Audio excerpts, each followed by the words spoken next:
All right, so I am here with Marcus Dunning of A Connected Touch Massage.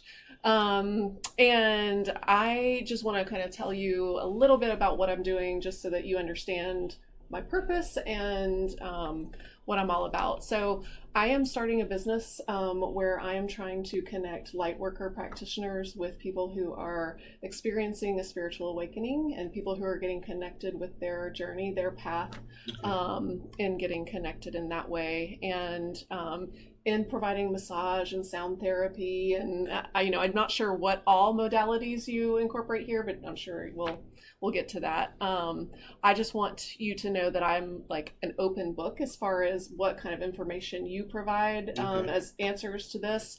I'm using these interviews as a way to find out exactly where I can serve my purpose to help light worker practitioners. And I just say light workers because I believe you bring light and love into the world through what you do because of and you can explain how you view spirituality and faith as a part of what you do. But I am just using these interviews as kind of a starting point to direct my path and how I can connect light workers to people who are in need of your services. So I feel like I'm kind of like a support person in a way. And so whatever I'm going to direct that to is going to be based off of the information that I get from these interviews. Okay. So we'll kind of tackle it from two different perspectives.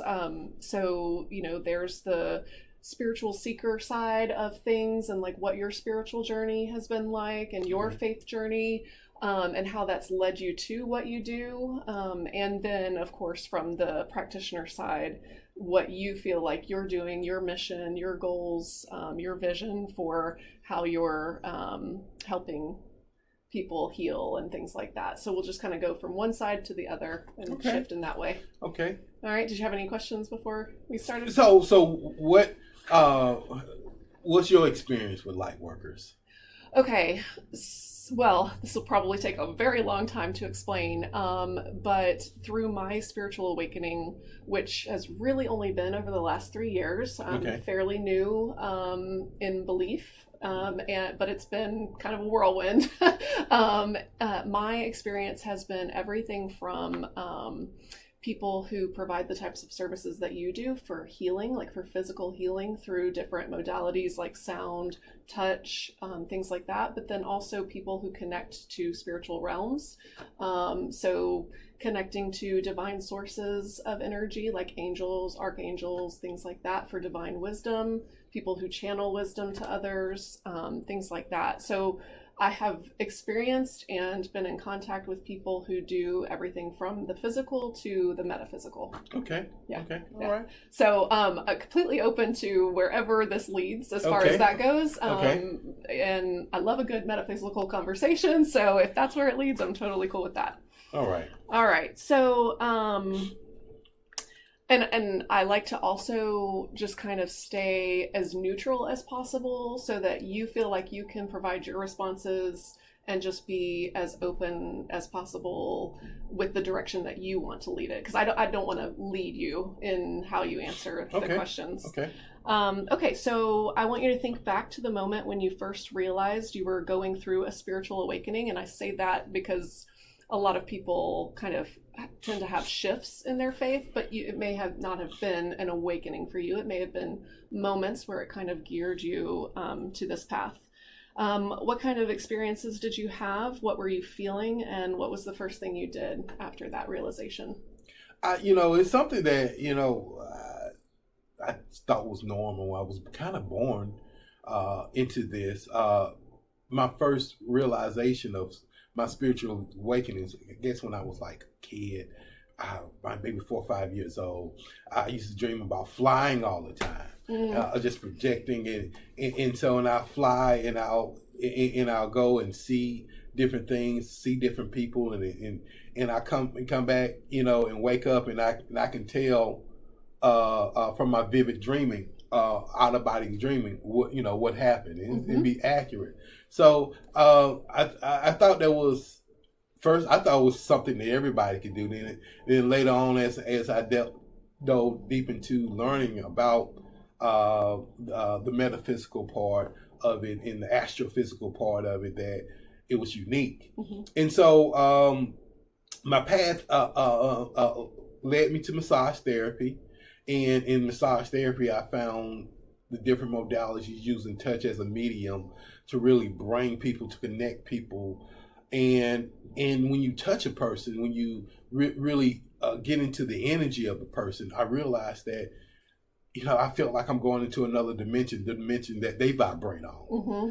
And that really just made me more sensitive about this light work, this journey work that we do in how to center my emotions, how to center my breath, prepare for it.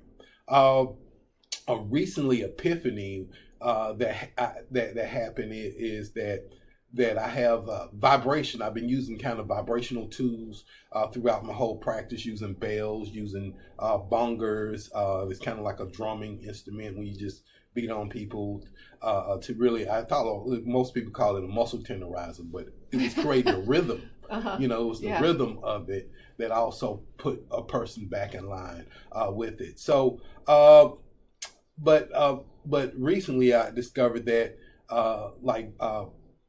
using sound crystal bowls, and that was what put me on this path to this. All this manifested because of me locking in to source with that. This is what I sent you here for. I was going through something heavy in my life, and I called a friend, and I asked for prayer. I said, "Hey, send me some positive vibration."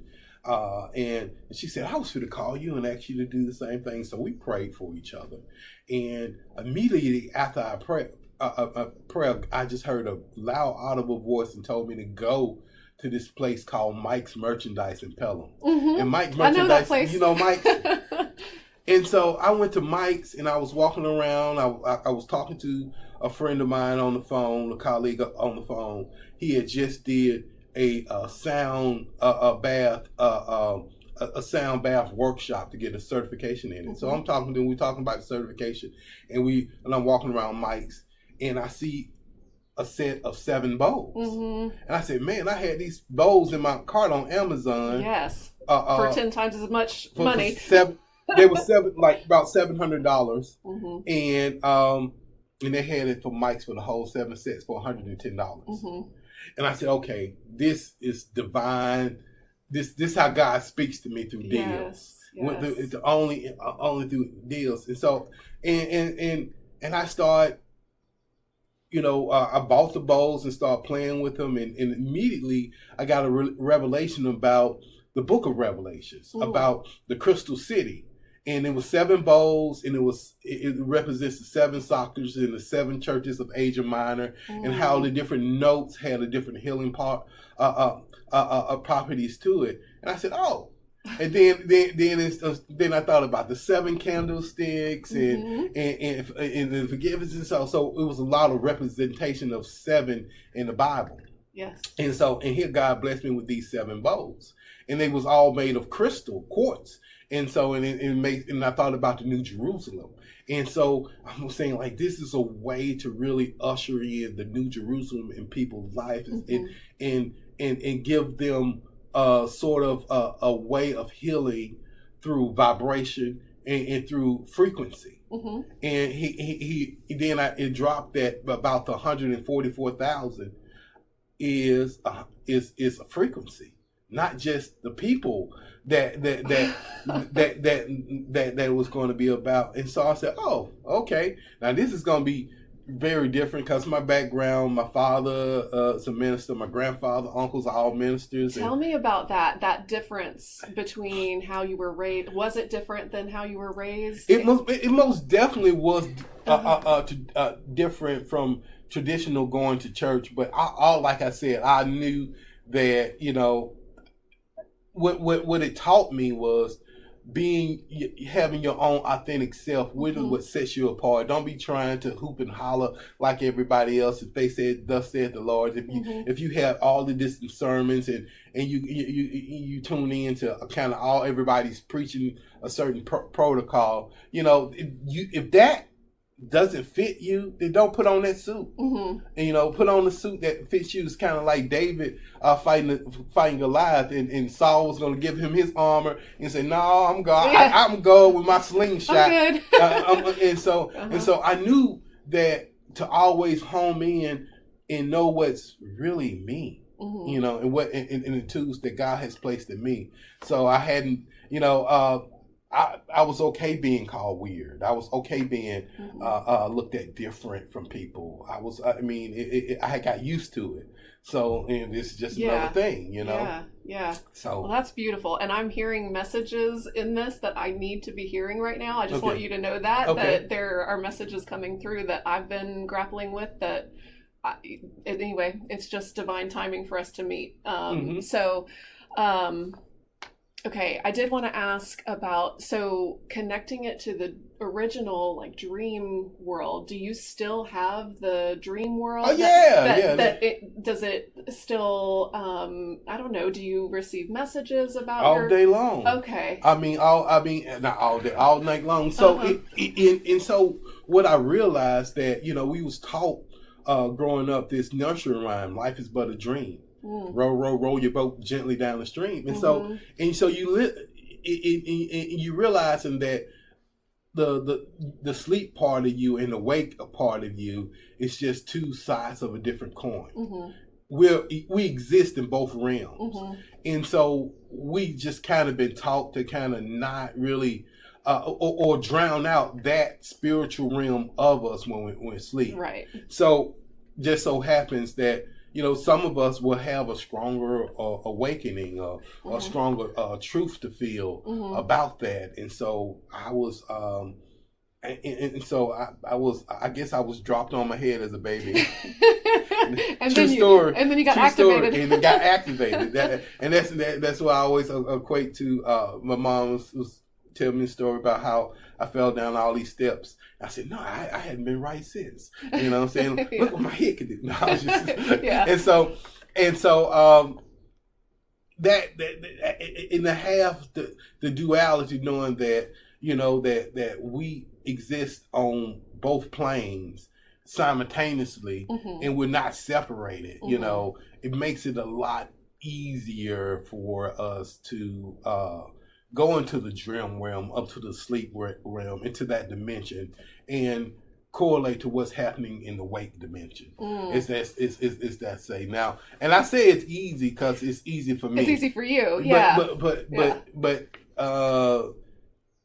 and I believe, and I don't know the what I realized though, that everybody vibrates differently. Everybody has a different path. Everybody does. We don't heal the same.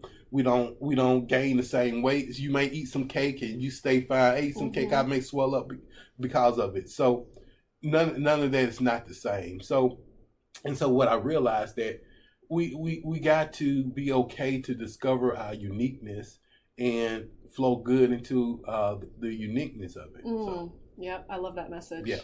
Now, along the way, because you said you knew you were weird, you knew you were different, and you, I guess, embraced that. Was there ever any moments along the way where you were, grappling with it, or it was challenging, where I don't know if you ever felt alone in your path? Yeah. How did you, I guess, handle that? Did you find people that you could talk to? Who was, I guess, receptive to, these beliefs? Well, what happens, what I realized that once you open yourself up and you vibrate, you'll start, you get into the law of attraction. So people come in your life for reasons and seasons. And growing up, it was always, I grew up in the projects, and I grew up thinking, I asked my mom this question. It's like, Mom, what class of people we are? Are we the upper class, the lower class, the middle class? And she joyfully told me that we're the upper lower class. Uh-huh. I said, God, Mom, we're the tallest midgets. And I love it. I love it. And so I went through this era of being the tallest midget, you know, and so that so when I met people along this journey that kind of blessed me with the light work, you know, people that's in the church, people that's I have a big qigong community that really embraces it a lot of different, because it's light, it's energy. And I even also I recently connected with a neuroscientist, Lindsay Smith, who had Synaptis Harbor. She came on board. She's on board with me to help kind of map the brain and show. I love that. To put the science, with it. Yes. And so going forward in the future, we're all the next year we got webinars lined up, exciting. And setting up lined up to do that. And like this, she got her set up. That's Lindsay set up in my room, and I'm over there. And so we do sound bath therapy here for people, and so it's okay. So what I realized that once you have this vibration, once you have this a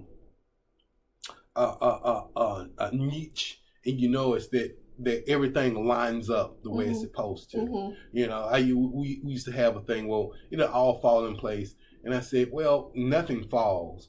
It's all about ascension. And just being true to yourself, having your genuinity and knowing who you are as a person, you'll attract the right things to you at the right time.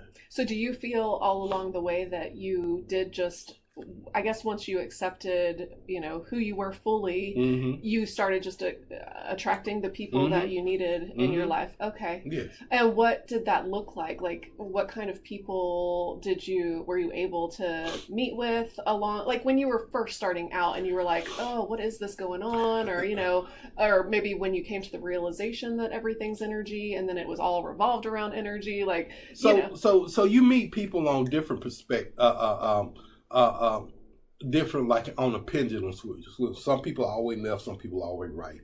And so what I in my path was like, I always met the wrong person first. I always met the person that was on the opposite end where I needed to be. And so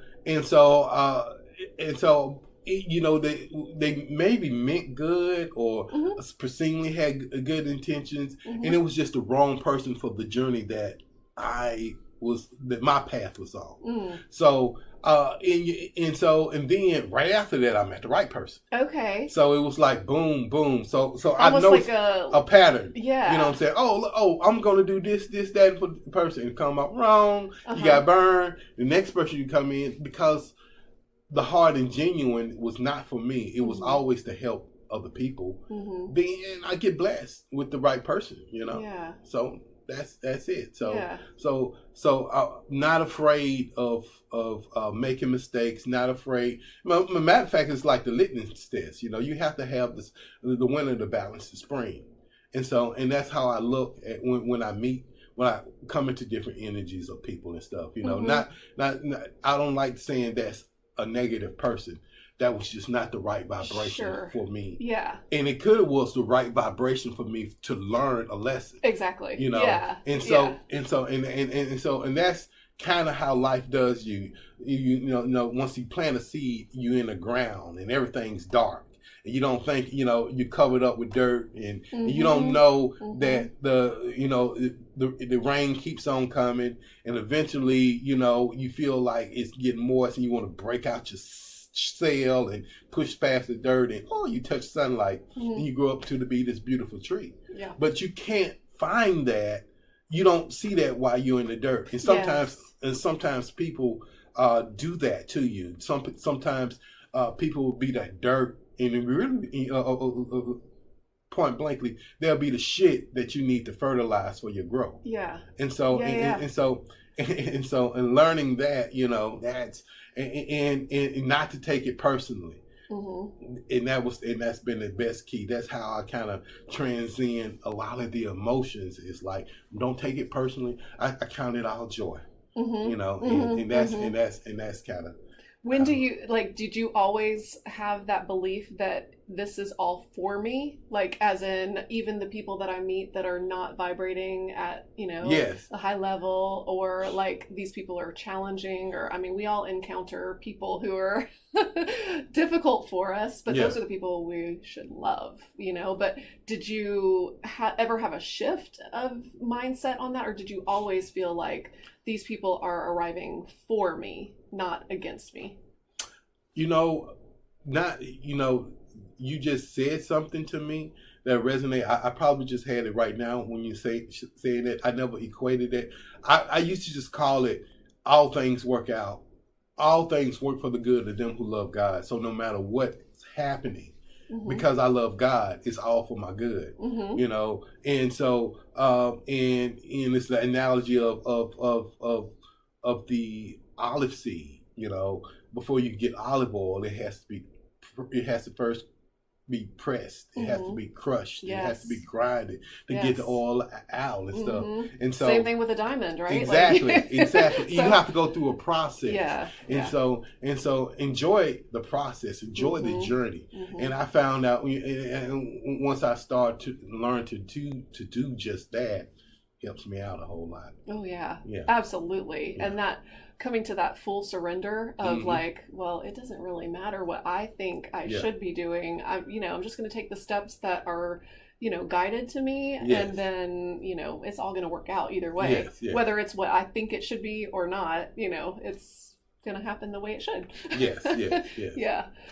When you first decided that you wanted to do healing for others, like physical healing through massage, did you have any kind of energy, physical shifts in your own body that signaled that that's what you wanted to do? And what was that? So I'm giving you the long and the short version, right quick. So when I was a kid, my mom used to sell Avon. Okay. And I used to take the Avon, her lotion, her powder, and I used to rub it, put it all on the bed, and just rub it in the bedspread as a child. Okay, I bet she loved that. No, she did not love that. He didn't ruin my clothes. But I was like, Mama's skin's so soft, smells so good. And I constantly knew that I was, you watch kids and how they perform, and that's who they'll be when they grow up, watching. Fast forward to, I used to do a lot of security work, a lot of law enforcement, loss preventions, and I had a gun accident where I shot myself in the leg.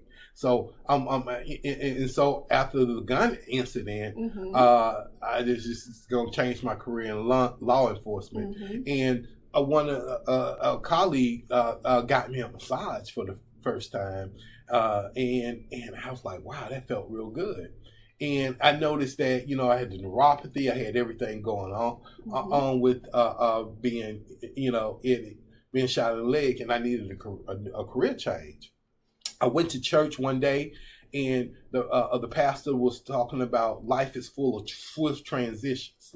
That was on a Wednesday service. Well, that Thursday, somebody called me from massage school, Virginia College, and said, hey, you mentioned something about the different programs they had. And I guess it was like a cold call. And I said, well, do y'all offer, something? We said, yeah, we have a massage therapy program. So that Friday, I went there, and they took a little assessment test. And that Monday, I was enrolled in massage school. So from Wednesday to Monday, I got enrolled in massage school. And so I knew I couldn't afford massage for my healing as much as I needed. But it was just the right opportunity for me to go to massage school so I can learn how to massage myself and also help other people that's suffering like me. And so that's how it really I transcended from taking the lemons of being shot and injured by my own hands into making lemonade which makes me a gainfully and happily a life path that I get to share and help so many other people with their wellness journey. That's really beautiful. I love that. It's and I hear that so often from people, is that there's trauma involved and then a major shift and a beautiful shift that comes from it. And as long as we're able to be sensitive to, the fact that that happened for us again, and how we can use that to our advantage, and then, do things for others. It's all about doing things in service for others and shifting to that mindset. I think it's key to making that transition. So did you, when you got into massage, did you sense, oh wow, this is 100% what I should be doing? And how, like, what about it made you say, I know that this is my gift? Well, you know how you take something, this old saying, a duck to water, and because of going back to learn, knowing my childhood, learning to rub the oil and the skin so soft into the spread cheese. In my name, I always been Marcus. I used to watch this show called Marcus Welby, MD, and my initials was MD Marcus Dunning. So I always wanted to be a doctor. I always wanted to do something that I knew that was going to be beneficial to humanity. And so and so when I got into massage, this is it, and I felt good from touching. I felt good from getting touched in the whole learning process. And then to get client feedback and say, oh, you got magic in your hands. Yes, what was that like? And I was like, first, when you first start hearing, you go through ego. Ego is like, woo, woo, woo, I'm the best, I'm the best, I'm the best. Oh, yeah. And so, in realizing, and so I went through the thing, okay, well, I'm the best, and my clients say that and stuff, and then look, look at the tips shows that, and so then I transitioned from being humble, and when I saw other therapists, and I'm going like, wow, they're good too, and I realized that a lot of us are real good, so I had to leave ego about it and just realize that it was some people that I worked on that I couldn't help. And I wasn't meant to help. They, I rubbed them the wrong way, and so to speak. And that kind of like, I did all my steps, my protocol, and I didn't get, the results. And the Spirit told me, don't try to force, don't try to force an outcome. Right. And so, and then I quickly realized that, it was never me, it was always the God that's in me, and always being a vessel and a tool, and allow God to work through me. Yes. And that was, and so my prayers every day is always, God, send me the people who you want me to help and show me how to help them. And that brings me the business that keeps me employed, that keeps people coming to my books and stuff, and it's been such a blessing because I know that I'm being blessed helping other people, and I know that people come from strange places, and so I heard about you, or God said, been throwing into the yellow pages or Yelp and something about you just resonated with me and stuff, and so I know it's God. Yeah.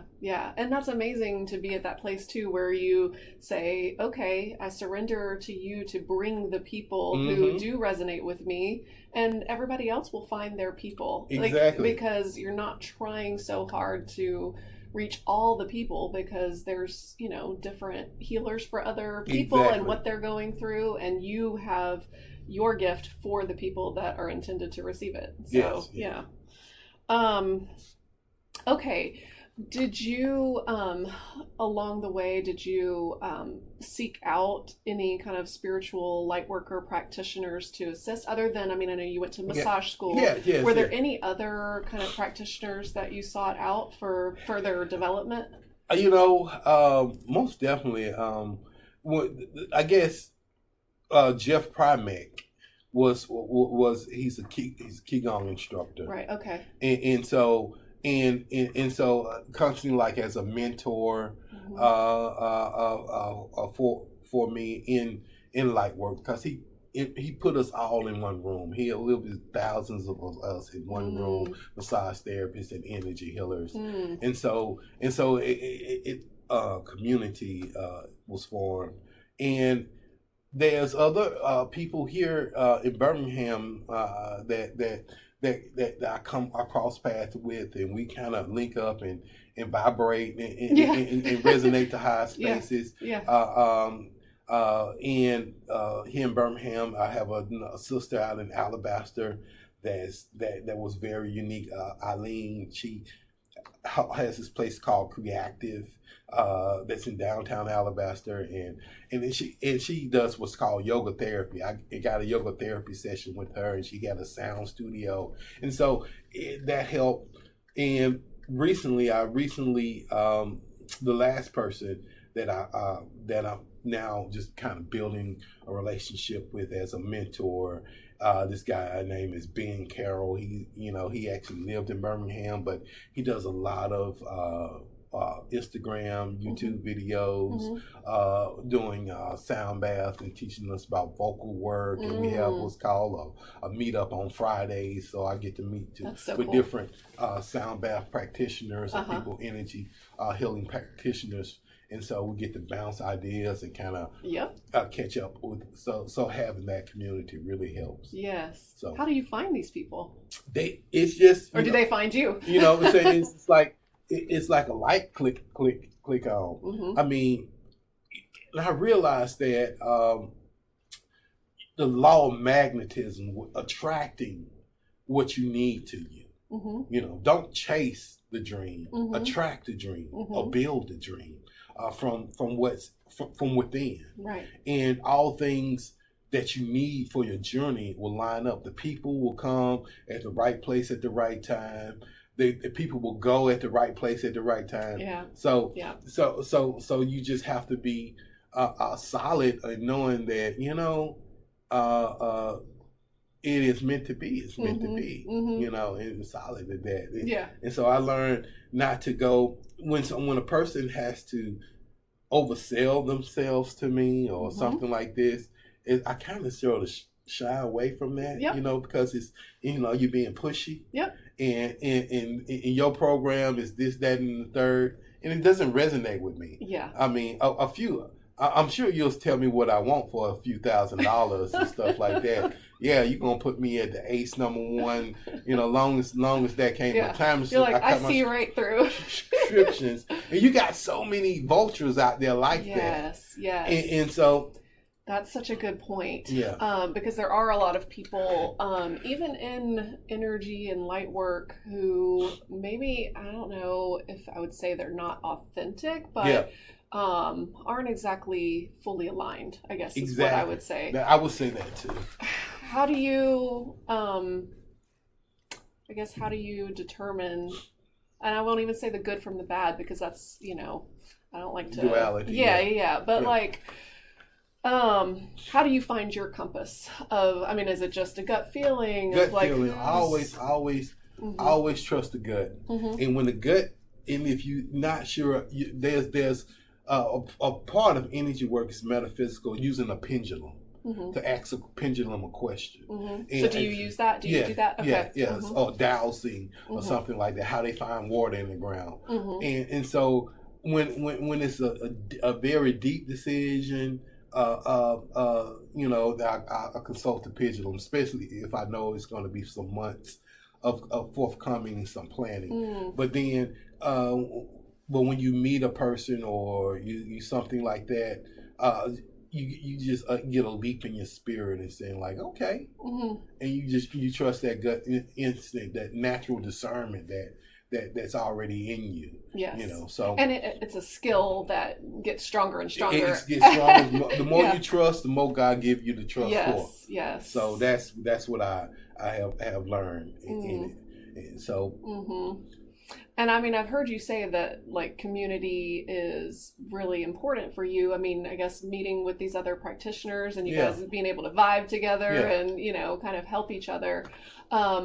Do you, like, in a perfect world, do you think there would be more of that in a more structured way of like where healers can get together and work with each other to Yeah, help each other upskill or yeah. like, Yeah, yes, in a more a perfect world, but what I realized throughout the years over the years, even recently, ego is really what separates us, mm-hmm, and so and there's no way around it. mm-hmm, That's who we are, and that's human nature, right. and so I learned not to force a connection or anything with anybody. I just let it kind of serendipitously manifest itself in life. I most definitely would love to be in realizing that that it could happen for a second.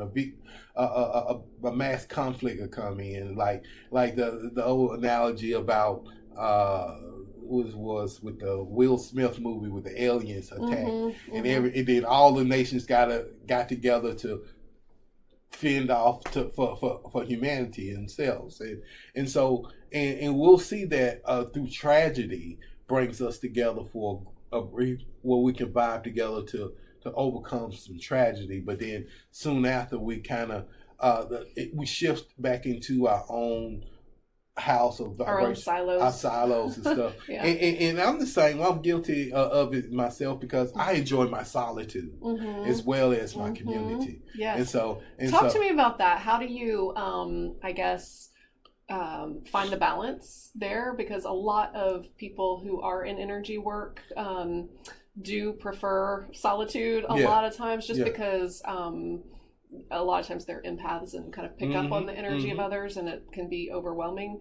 What do you do to find that balance? Do you have practices that you do or do you, limit your exposure or, what do you do? Both. I don't go places that I'm not invited to. Mm-hmm. And so I don't go trying to fix everybody. Mm-hmm. So in knowing that that's not my course. And I do take moments to breathe Mm-hmm. and have, and realize that the quality of my breath work or my quality of my when I do it is better than the quantity of how much I do it. Mm-hmm. Mm-hmm. So I have a 4-year-old, and so they is constantly it's like dad, and I love my dad time. I love that. Yeah. And so and so I'm gonna teach you how to meditate. We'll do it for a few minutes, and Yeah. that That's all a 4-year-old can handle. and so and it's Uh-huh. and it's great. And so, but generally sometimes at night or sometimes my wife and I will get out on vacation or something Mm-hmm. and just be in the moment. Mm-hmm. And I have learned to kind of like having like gaps in my day, Yeah. because I come here and so I don't book myself. I don't overbook Mm-hmm. myself. Mm-hmm. So I have time to recharge. Yeah. Yeah. Yeah. So. Very important. Yes. It's funny because related to these interviews, I found that 3 interviews in a day is too much for my energy. Yeah. And so I'm like, I'm max at 2. So I came to that realization real quick. Yes. I was like, ooh, I feel the overwhelm when I do 3. So that's funny. Okay. Did you ever have any concerns when you were like looking into a spiritual practitioner, anybody that rubbed you the wrong way and you were like, ooh, that's not for me? And how did you navigate that? Just for the law of knowing that person came for that lesson, Mm-hmm. and every loss is in my a loss is not a loss when it's a lesson, Mm-hmm. kind of thing. So when they say it may rub me a wrong way, yeah, I have had that, but it's like you forgive and forget and just Right. into the blessing. So I don't even hold space for Mm-hmm. that. Mm-hmm. If what happened, and I count it all joy. So I no longer I don't hold grudges or hold space. I imagine there's a lot of forgiveness in Yeah. there too, Yeah. of like whatever Yeah. limitations that person is working Yeah. with. I mean, we all work with our own limitations. Yeah. You know, they're on their journey, and so Exactly. release and Yeah. send them on their best way. Yes. Yeah. Yes. Okay, so now I'm going to kind of switch a little bit to sort of the business side and like how you work to get clients. Or, I mean, it sounds like you're very much in a space now where you are attracting clients. Mm-hmm. But I guess think back to when you first started, and what did that look like as far as establishing your business? So out the gate,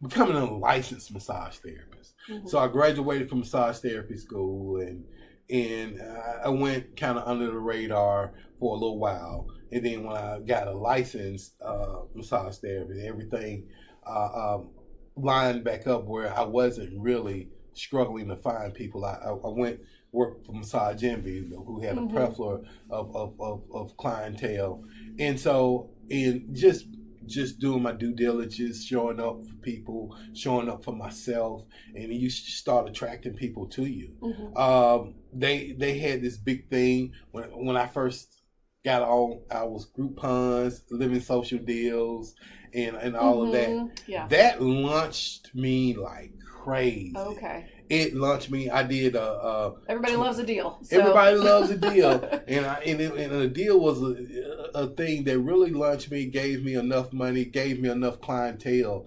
I think I sold the first major deal I did. I sold like 600 sessions in like 8 hours.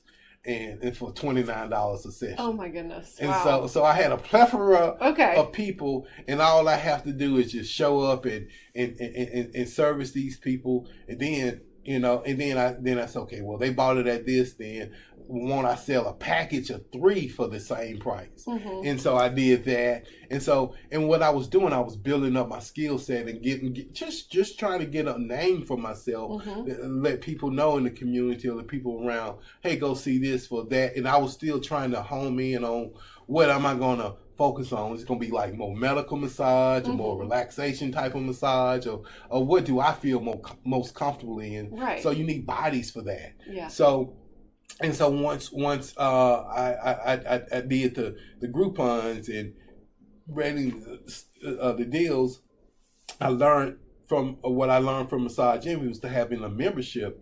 Having a membership allows me to have a stable income to let know that these I'm gonna see this many people a month, and I'm gonna have this type of income. So I know I don't have to stress about am I gonna be able to eat, pay my rent, pay my overhead, or anything like that. I just made myself available, made myself impactful, and to people to know, hey, come see me once a month. Mm-hmm. I don't treat this just as a business. I treat this as a ministry too. Mm-hmm. So and constantly also giving, and once you live a life of gratitude and you give. The more you give, I go places to do services for free or just show up and where I need to be and help people. Yeah. And so you get the law of like what you put out, put in, and now it's coming back to you. Yeah. And so for anybody, that's what I recommend they do is don't be afraid to worry about a person calling you set your price, and you're happy with what you can make. And so if you're in a place that's not a high income place, and don't try to charge high income prices. Right. If you're in a high income place, don't try to undercut everybody. But do what you think is best in your heart for as pricing yourself, and what you know what you need to live, and what your family needs to do it. Yeah, and you know what the value is that you're providing. Value to people. And providing, and be solid with that. Everybody still say I'm undervalued, but I know, hey, sometimes I'll be a blessing. Yeah, absolutely. Yeah.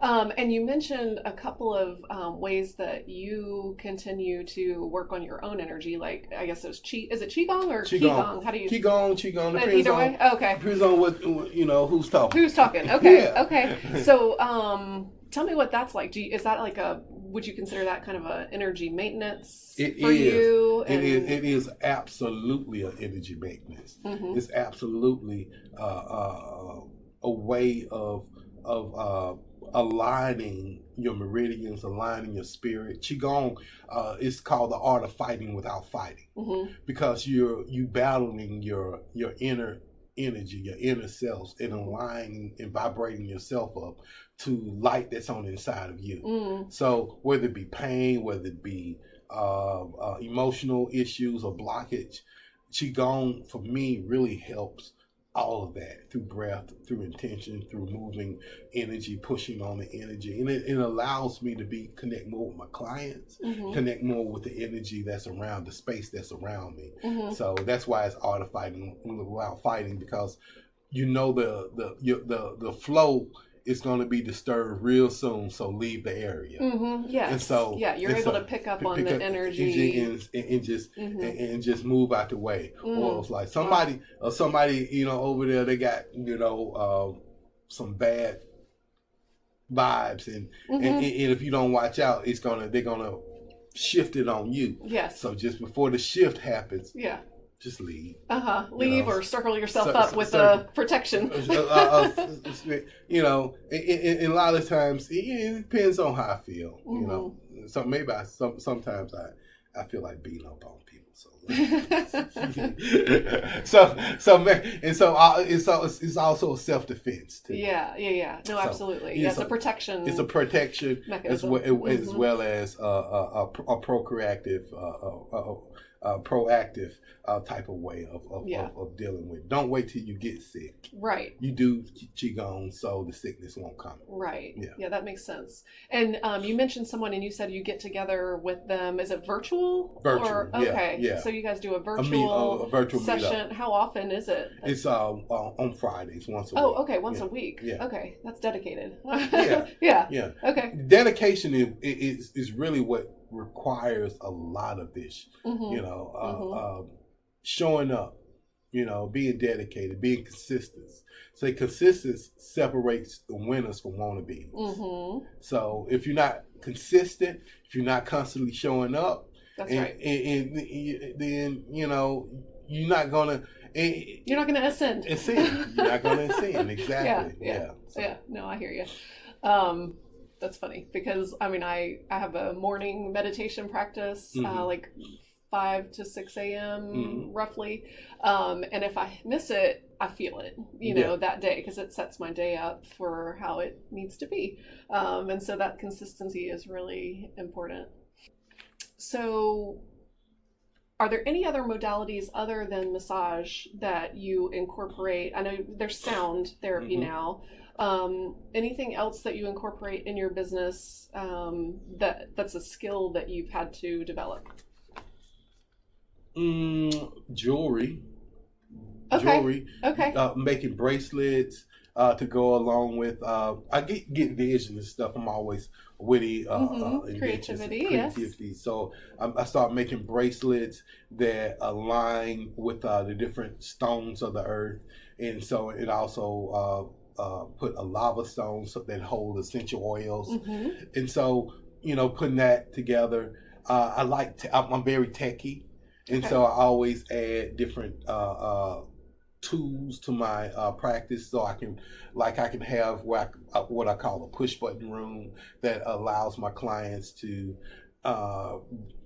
get like therapies like pulse electronic magnetic field therapy or terahertz therapy that I learned a lot about, that really just helps with the blood flow, helps with vascular dilation, helps remove toxins. It does all the heavy lifting for me.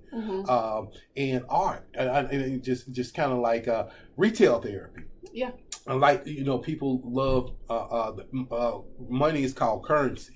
And so, people falling away where people can spend their currency on a positive vibration. That's been a skill set of mine too. So like recently, like what we see in the background here, I love the art throughout. Artwork. It was a group of local artists said, hey, let's use your space to showcase our art and sell your art. I'm like, bring it on. Absolutely. Who gets blessed like that unless you're in alignment, divine alignment. Right. And so got art therapy and so and retail therapy all at once. Yeah. So that's very cool. I love how it's all just kind of come together. It does. Meld together. Yes. Yeah. Very cool.